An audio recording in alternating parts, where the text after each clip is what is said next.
Hello and welcome to The Print.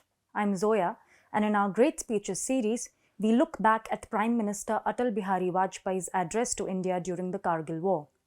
On 7th of June 1999, Vajpayee condemned Pakistan's invasion and rallied India to defend its borders. This speech assumes significance today as the terror attack in Kashmir's Pahalgam and India's retaliatory strikes have reignited warlike tensions with Pakistan. In May 1999, Pakistani troops crossed the line of control in Kargil, occupying strategic heights. This violated the 1972 Shimla Agreement and the recent Lahore Declaration signed after Vajpayee's historic bus trip to Lahore to foster peace. India launched Operation Vijay to evict the intruders, risking escalation between two nuclear powers. Vajpayee's speech, broadcast to the nation, urged unity and resolve. He framed Pakistan's infiltration as a clear act of aggression which would be intolerable to any sovereign nation.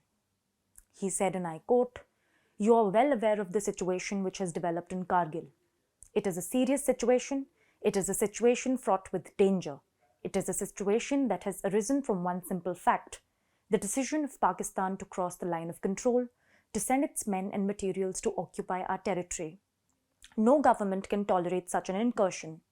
Our government certainly will not." End quote. Vajpayee invoked national duty, emphasizing India's moral and legal imperative to respond.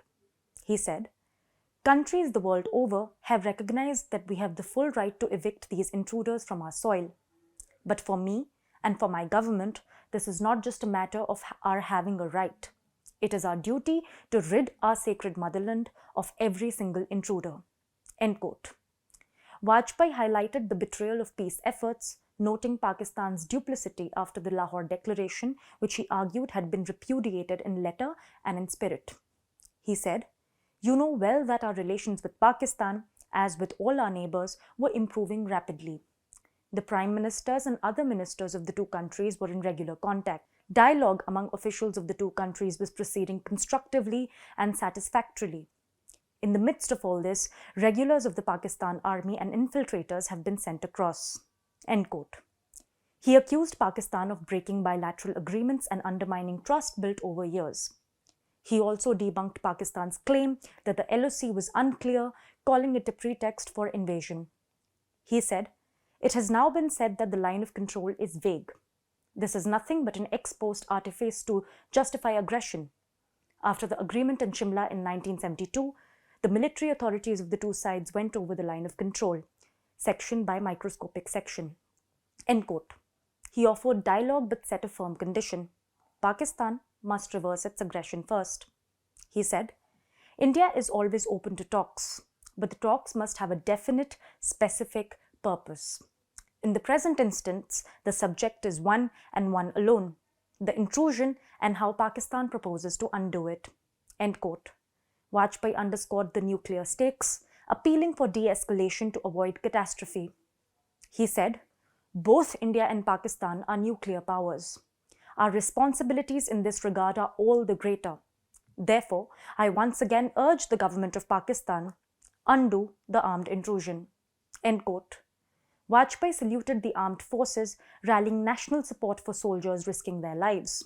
He said, "Our first thought and our last thought must be for our Jawans, for our airmen, and for our officers who are fighting back the intruders. I want each one of them to know the entire country stands with you. Every Indian is grateful to you." End quote. In 2025, Vajpayee's words resonate amid renewed India-Pakistan tensions. On 22nd April, a terrorist attack in Kashmir killed 26 people, mostly tourists, near Pahalgam. India blamed Pakistan, launching strikes on the 7th of May and placing the Indus Water Treaty in abeyance. Pakistan, denying involvement, closed its airspace and trade. These tit-for-tat actions, as US President Donald Trump called it, recall the Kargil betrayal when peace talks were undermined by aggression. Thank you for joining us on Great Speeches. For more from The Print, become a subscriber at theprint.in/subscribe. I'm Zoya in Delhi. Tune in every day for more insightful stories.